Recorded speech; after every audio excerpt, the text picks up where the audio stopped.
Hey you guys, Infinitry is here, and if you've clicked on this video, you probably already know who this video is about. And yeah, I didn't think I'd actually have to make a video about this guy, but yeah, his recent actions have pretty much just pushed me over the line, and I'm going to be telling you guys why I, and many others, have had enough of Verlisify. And before we get into this, I'd just like to say that I am an active member of the Pokemon community, so this is not just an opinion of an outsider. I'm actually involved, and you can probably tell that by the fact that my YouTube channel is named after a Pokemon, and I have a Pokemon channel. So just so you guys know the perspective of where I'm coming from, I've been in this community for years, and Verlisify has always been pretty much the same, so I'm just gonna make a video about him now.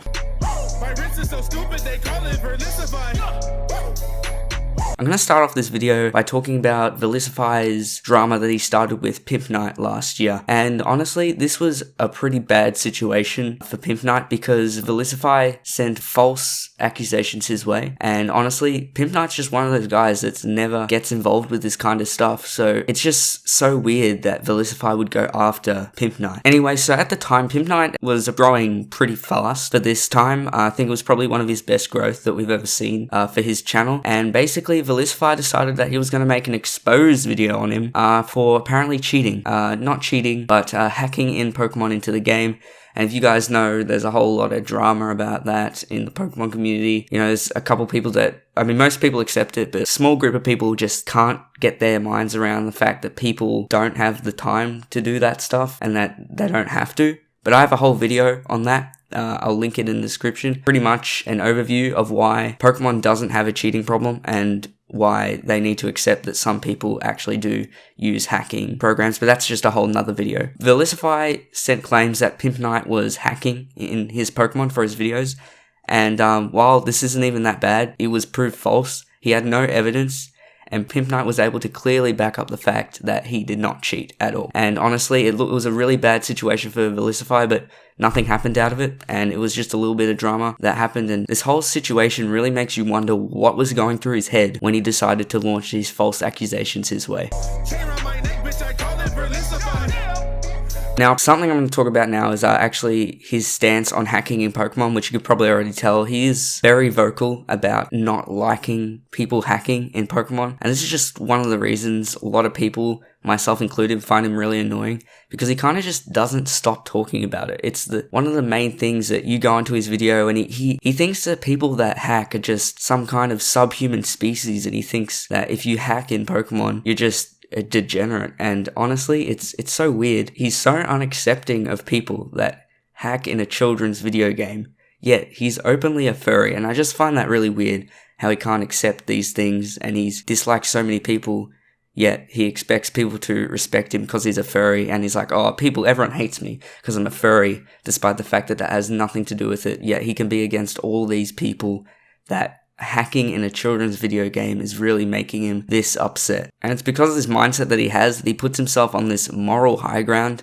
and he attacks anyone that uses these tools, and it's just really annoying and makes him a really just annoying person to be around. I got your bitch on a leash. I'ma just call her Verlisify. The final incident I'll bring up today is actually the reason I'm making this video, and a lot of you guys probably already know about what happened, so I'm not really going to talk about it that much in depth, but basically, Verlisify made an exposed video on a YouTuber called WeedleTwinNeedle, and honestly, this is a really bad situation. And now any of you that know WeedleTwinNeedle, which I don't know if many of you would have before this situation, but if you've watched any of his videos, you can tell that he has a very dark sense of humor, very edgy, a lot of memes, and you probably wouldn't take anything that this guy says as truth. And basically, Verlisify made an exposed video about him, 34-minute long video, where he took so many of his tweets out of context and basically used this to call him a pedophile.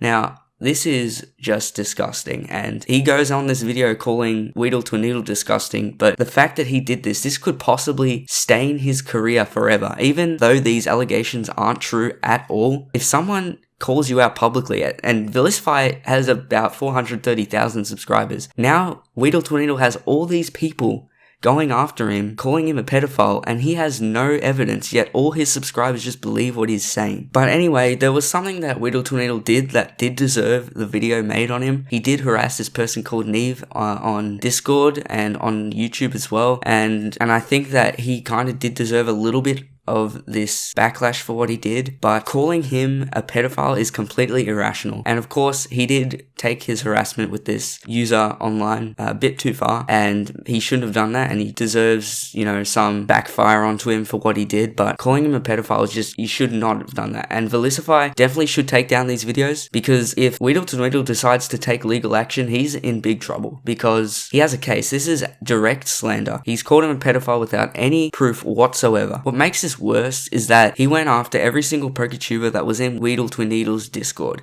And I have 2 response videos from 2 different YouTubers, which I'll link in the description if you guys want to check it out, because they have better videos than what I could make, because I'm not in their situation. But the fact that you are dragging these innocent people in who didn't even know what was going on is just, honestly, it's an excuse to attack people that you don't like. And one of the examples of this is Visualize. Visualize is an open user of cheating tools, and honestly, I think the reason why he spent so much time on Visualize in the video, he actually spent more time on Visualize than others, talking about how he is connected with WeedleTwinNeedle, the pedophile, therefore he is a terrible person, which is just terrible logic, but that doesn't matter. I think that's one of the reasons he's attacking these people. He's using this as an excuse to take down the people that he doesn't like. And another person that was dragged into this, which makes no sense to me, is A-Drive. And A-Drive is a pretty chill YouTuber, just like Pimpnite doesn't really get involved in this type of stuff. But Verlisify threw a tantrum because A-Drive is better friends with WeedleTwinNeedle than he is. And it's pretty obvious to see that, because he goes on a rant about how he wasn't credited about something, and how A-Drive liked a tweet from WeedleTwinNeedle, therefore he supports pedophilia, which just makes no sense. And the fact that people think that his video is evidence after hearing something like that is just completely ridiculous. Nigga, I be with my dogs in the streets. You can just call me Verlisify. Verlisify is always going around talking about how he's the only morally right person in the Pokemon community, and how everyone else is just mentally ill, which is actually what he said in his video. And he's actually successfully convinced his fans this. I don't know how he's done it, but if you go into any Verlisify video, or mainly the one that he just uploaded with the WeedleTwinNeedle video, you just scroll down and it's all these people thinking that Verlisify's some kind of hero, and it's sickening. Like, he's convinced all these people that he's some kind of hero, saving the Pokemon community from toxic behavior, despite the fact that this guy has called out an innocent person for hacking, possibly ruined someone's career by calling them a pedophile, and attacking an innocent guy because he liked someone's tweet. I don't understand how you can see that as someone who is saving the Pokemon community rather than tearing it apart. I saw a response video from a YouTuber called Anthemic, and he was involved in this whole thing. He got name dropped in Verlisify's video for no reason. Again, it just came out of nowhere. And in the comments section, there was actually one of Verlisify's fans who said that Verlisify's video was 34 minutes of evidence, which is completely untrue, as I've stated earlier. The video was 34 minutes of Verlisify's opinions and thoughts based off tweets that he had no context to. He brought up a tweet from 2014, which is somehow related to this situation happening now about a week or 2 ago. I don't know how you can make that connection, especially when they're about things that are completely different. And again, that's another way that he's using this as an excuse to attack people that he doesn't like. And finally, the real reason Verlisify makes all these drama videos exposing people in the community that he doesn't like, and honestly, it's not because he doesn't like these people, because he doesn't like these people. He hates a lot of people in the Pokemon community. If you disagree with him, he doesn't want to hear it. He's going to block you. He doesn't want to hear anything from you. But the whole reason he does this is just to get attention. One of his videos in the past, he did say that he thinks that even negative publicity is good publicity. What's going to score more views? A straightforward Diggersby strategy, like all the other strategies I do, or if I stir the pot? I felt that that was kind of the better way to promote myself a bit. I call negative publicity good publicity. Which it just shows what kind of person he really is. And what he basically did is he's possibly ruined someone's career in order to make some quick money, which is really just such a disgusting thing to do. And the fact that there are people standing behind him supporting this is just, it's mind-blowing. I don't know how it happens. I don't know how mind-washed these people are. And the fact that his fans will see this video and it's probably not going to change their mind. And if you're one of Verlisify's fans, I have this to say to you. Verlisify is not a hero. He's just a person who wants to make as much money off of you as possible. And when you go and harass the people that Verlisify has made videos on, you're not making the Pokemon community a better place. You're just making him more money. You're giving him more exposure. The person who is taking down innocent people in order to advance his own YouTube career. And if you're still fine with that, then I don't know what to say to you. I don't know. Anyway, guys, if you did enjoy this video and agree with anything I said, make sure to leave a like, subscribe. If you are from the Pokemon community and you're not really into the more general gaming stuff, you can actually check out my Pokemon channel, which is on the sidebar. I'll actually just put it in the description. It's always in the description anyway. And yeah, see you guys all in the next video.